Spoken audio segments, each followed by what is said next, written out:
Mungkin planning untuk finansial sendiri ya, maksudnya untuk yang sekarang, nanti, dan untuk pensiun. Merencanakan keuangan kita untuk masa depan supaya lebih baik lah. Mungkin ya. Financial planning itu perencanaan keuangan. Jadi cara manajemen keuangan kita dari income maupun pengeluaran dan juga investasi. Kita nge-planningin duit kita mau diapain gitu, dibagi-bagi ke sub-subnya masing-masing. Sebagai seorang awam ya lebih ke arah gimana kita memanage keuangan kita sih. Jadi buat tentunya ya buat masa depan ya, terutama kalau kayak saya contohnya yang buat orang yang sudah berkeluarga, itu penting banget tuh punya semacam at least financial planning gitu. Tidak perlu sampai cari tahu modelnya harus seperti apa atau gimana, tapi lebih ke arah gimana kita merencanakan keuangan kita sih. Belum saat ini. Punya tapi tidak mendetail. Enggak, pakai hati aja sih ngaturnya. Ada, tapi masih simpel sih. Pastinya punya. Jadi sebagai seseorang yang juga punya tanggungan ya, dalam arti anggota keluarga yang dependen ke kita, terutama keluarga inti atau orang tua kandung. Nah, itu wajib banget sih punya financial plan. Jadi bikin pos-posnya dulu nih, misalkan nih pos 1 buat pengeluaran, terus pos 2 buat cicilan, dan sisanya itu nanti bisa ditabung atau lu mau investasiin kayak gitu. Jadi ketika lu udah bikin pos-posnya itu, usahain konsisten di situ. Jangan pos 1 misalkan budget 1 juta buat pengeluaran rutin, jangan tiba-tiba jadi 2 juta gitu. Usahakan konsisten sesuai dengan perencanaan di awal. Kalau dari saya sendiri lebih prefer 20 untuk investasi, 10 untuk nabung, sisanya untuk lifestyle dan kebutuhan sehari-hari. Kalau saya mungkin langkah-langkah yang saya lakukan pertama adalah saya tahu dulu nih yang mana yang menjadi priority ya. Jadi yang pasti misalnya dari income saya bulanan, saya akan pertama kali memprioritaskan tabungan dan investasi misalnya. Dari situ misalnya sudah disisihkan, lalu saya akan masuk ke pengeluaran bulanan yang harus kita keluarkan, baik terutama untuk rumah tangga dan untuk tagihan dan sebagainya, termasuk juga untuk anggota keluarga yang dependen ke kita. Dari situ saya akan lanjut ke arah hutang atau kredit yang saya punya, misalnya dalam arti ada cicilan rumah kah, atau ada cicilan mobil kah, dan sebagainya. Dari situ juga baru apa yang menjadi sisanya akan masuk ke simpanan untuk hal-hal yang lain, misalnya untuk hobi, atau untuk misalnya kita pengen jalan-jalan ke luar negeri, atau kita juga ingin untuk hal-hal aktivitas basically buat happy lah sama family gitu. Nah, berdasarkan urutan-urutan itu baru kita melakukan planning nih untuk keuangan kita itu sendiri gitu.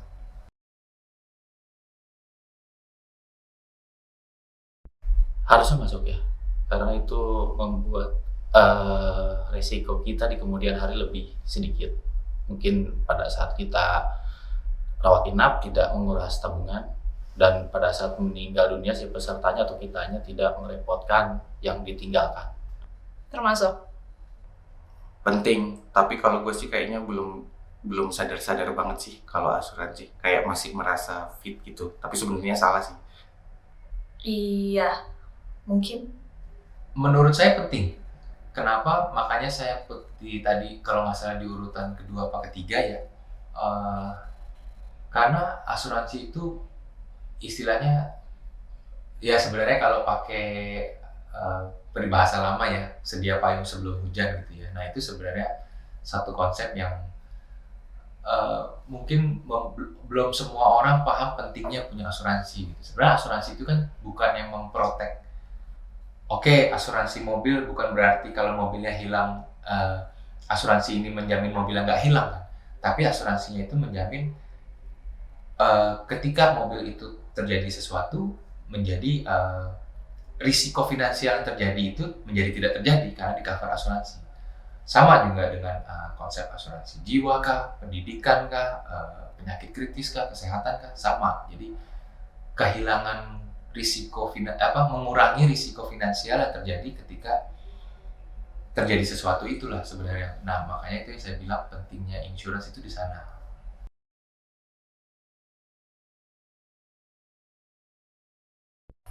Kalau menurut gue sih kayaknya asuransi kesehatan. Kenapa kesehatan? Karena kan kalau di Indonesia ini orang banyak makan gorengan, terus makan apa gitu kan, kesehatannya nggak, kurang terjaga lah gitu. Kesehatan sih.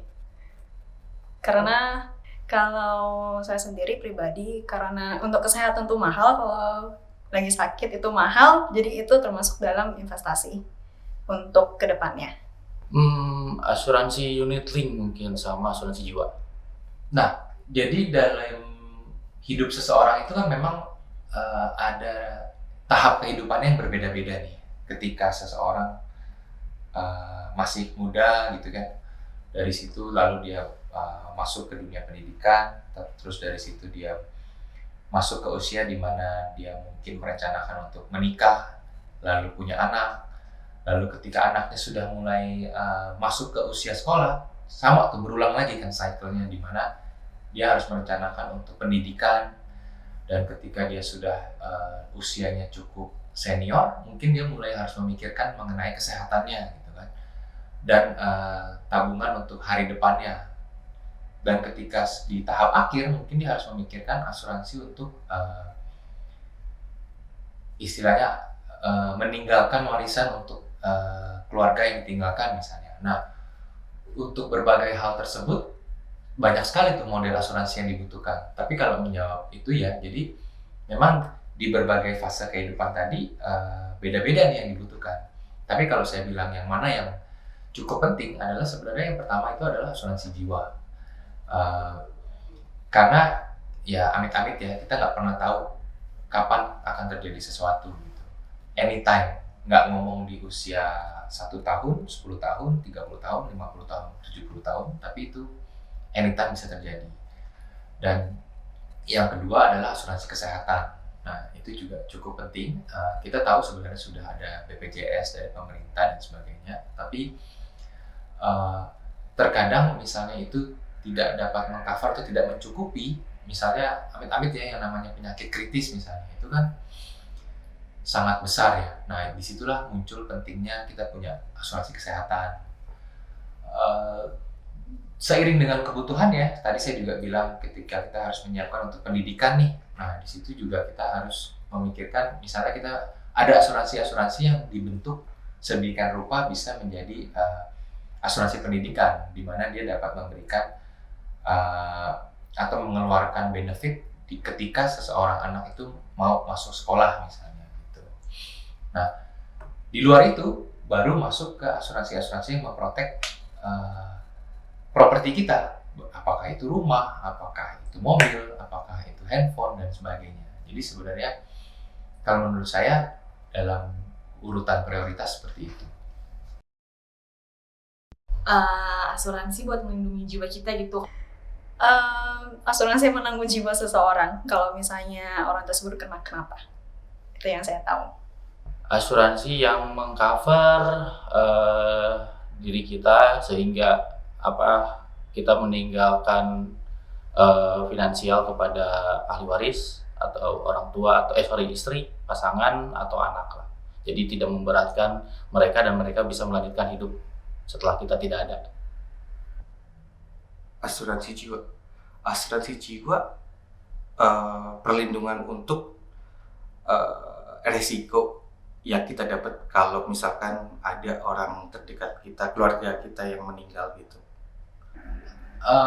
Asuransi jiwa ya, jadi sebenarnya sesuai namanya dia memang mengcover bukan mengcover jiwanya ya, tapi dia mengcover risiko finansial yang terjadi ketika mohon maaf jiwa seseorang itu meninggal. Jadi keluarga yang ditinggalkan atau ahli waris yang ditunjuk untuk menerima manfaatnya ketika terjadi sesuatu, dia mendapatkan kompensasi berupa uang pertanggungan. Nah, kira-kira seperti itu sih asuransi jiwa. Cari perusahaan asuransinya, lihat mungkin kinerjanya di masa lalu atau masa sekarang, dan lihat juga profilnya di internet, mungkin lebih gampangnya sih. Baca dulu tuh manfaatnya, udah harus baca detail manfaatnya apa, terus polisnya kayak gimana itu harus dibaca dulu. Jangan kayak oh manfaatnya tinggi gitu, tapi kan ada surat polis yang mesti dipelajarin dulu gitu. Jadi kita nggak ada sengketa tuh waktu kayak mau ngeklaim mau apa gitu. Oke, menurut saya semua perusahaan asuransi itu baik karena memang mereka diciptakan dengan prinsip utmost good faith atau dengan itikat yang sangat baik gitu kan. Jadi lebih ke arah individunya nih. Nah, pertanyaannya adalah mungkin kalau menurut saya lebih ke arah mau seberapa besar uang pertanggungan atau tuh perlu seberapa besar uang pertanggungan yang harus kita siapkan ketika kita membeli asuransi jiwa. Dan jadi dalam arti misalnya kalau saya sebagai seorang awam mungkin saya akan menghitung dari penghasilan saya setahun berapa. Nah, berapa tahun penghasilan yang mau saya tinggalkan untuk keluarga saya. Misalnya, oh anak saya masih anak-anak kecil banget nih. Mungkin saya tetap harus menanggung hidup mereka selama 20 tahun ke depan. Berarti saya akan menghitung dari penghasilan tahunan saya kali 20 itu menjadi uang pertanggungan saya. Nah, itu sebagai contoh aja sih, sebagai saya seorang awam untuk menghitung.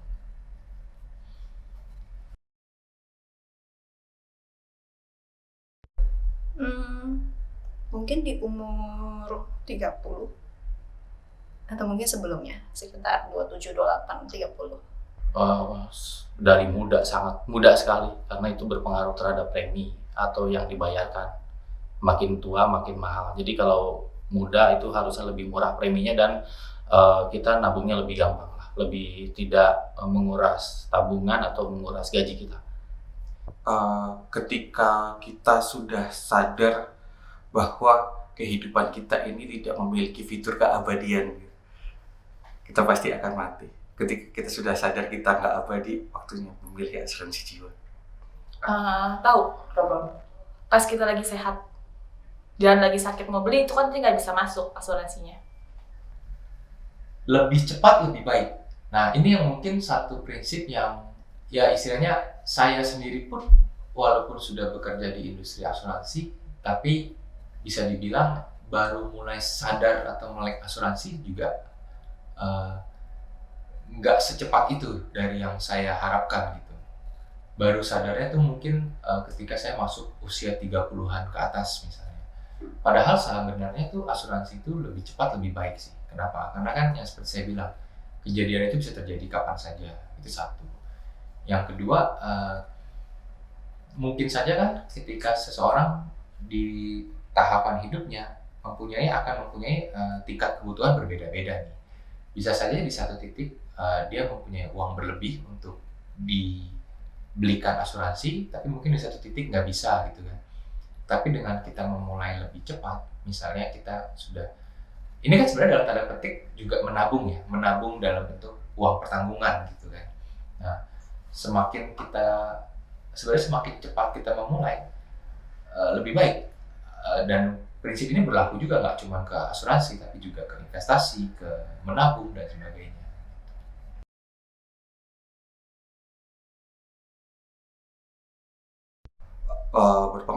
Berpengaruh karena kan kalau nggak salah sempat resesi itu ya tahun kemarin gitu. Nah terus kalau pengaruhnya buat si asuransi jiwa ya karena kita lagi menghadapi pandemi ini, itu tingkat kematian kan juga meningkat gitu. Kayaknya di masa sekarang ini harus deh punya asuransi jiwa. Bakal beli asuransi jiwa nggak? Bakal, kalau udah tahu preminya berapa, manfaatnya apa gitu. Tapi kayaknya kayak masih pede dengan imun sih. Oke. Pengaruhi ya, soalnya kalau kayak lagi pandemi gini kan pasti banyak ya, misalnya COVID gitu, kalau kita punya asuransi kan kalau kita kena COVID bisa dibantu bayarannya gitu. Kalau nggak punya asuransi kan tuhnya kita lagi nggak ada kerjaan gitu, buat bayarnya susah. Mungkin kalau dari beberapa orang income-nya sendiri selama pandemi kan pasti berkurang. Tentunya itu pasti akan ngefek juga ke insurance. Insurance kan kalau saya sendiri insurance itu kan per bulan. Dan itu pasti akan mempengaruhi cash flow-nya kayak gimana sih. Kecuali kalau misalnya ada yang sekali bayar untuk 1 tahun atau buat 2 tahun atau gimana. Itu beda lagi. Pandemi ya tidak berpengaruh banyak harusnya sih, karena kan kalau sudah direncanakan jauh-jauh hari lebih memudahkan. Itu tadi kembali kepada kita, kalau kitanya udah nabung di usia muda harusnya tidak berpengaruh pandemi ini. Oke. Ya, jadi memang seperti yang kita ketahui ya, pandemi ini mempengaruhi semua orang, semua industri. Ada yang banyak sekali yang mempunyai impact-nya negatif, yang mana baik itu dia kehilangan pekerjaan, atau dia terkena penyakit, atau kalau dari sisi industri ada yang berkembang, ada yang malah anjlok gitu ya. Contohnya kayak industri mungkin travel, perhotelan itu mungkin malah turun. Tapi kalau perusahaan-perusahaan teknologi yang menyediakan jasa gitu, nah bisa saja itu malah naik gitu dengan adanya pandemi ini. Nah, tapi di lain pihak sebenarnya dengan adanya pandemi ini meningkatkan awareness dari orang terhadap digitalisasi dan juga terhadap pentingnya berasuransi gitu. Karena ya mungkin tidak semua, tapi mungkin ada yang sudah punya kerabat terdekatnya atau temannya atau siapa yang sudah kena impact nih terhadap pandemi ini. Either mulai dari tadi kehilangan pekerjaan, ataukah mungkin penghasilan yang berkurang, atau bisnisnya menurun, atau yang paling berbahaya ya misalnya terkena penyakit COVID itu sendiri gitu. Nah, hal-hal ini membuat setidaknya satu hal positif yang kita bisa ambil adalah hal-hal ini meningkatkan awareness terhadap insurance itu sendiri. Pak, kalau misalkan nih beliin asuransi buat orang tua, tapi berharap kita dapat santunannya gitu, durhaka nggak kayak gitu? Wah, durhaka banget itu malah. Ya maksudnya sebenarnya prinsip utmost good faith itu kan nggak cuman buat perusahaan asuransinya, tapi juga buat si pemegang polis ini, yang beli polisnya tuh tujuan dia beli asuransi itu buat apa? Kalau tujuannya buat kayak gitu contohnya ya mungkin ya sorry ya, anak durhaka itu kayaknya. Terus nih kalau dapat santunan orang tua kita meninggal, terus santunannya dipakai buat naktir-naktir teman gitu Pak?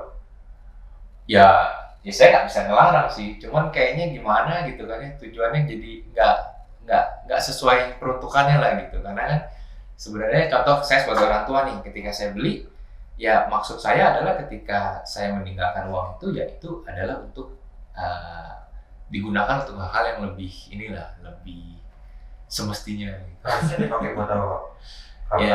Ya untuk pengeluaran bulanan kah, untuk sekolah kah, untuk hal-hal itu. Tapi kalau buat foya-foya ya itu lain lah.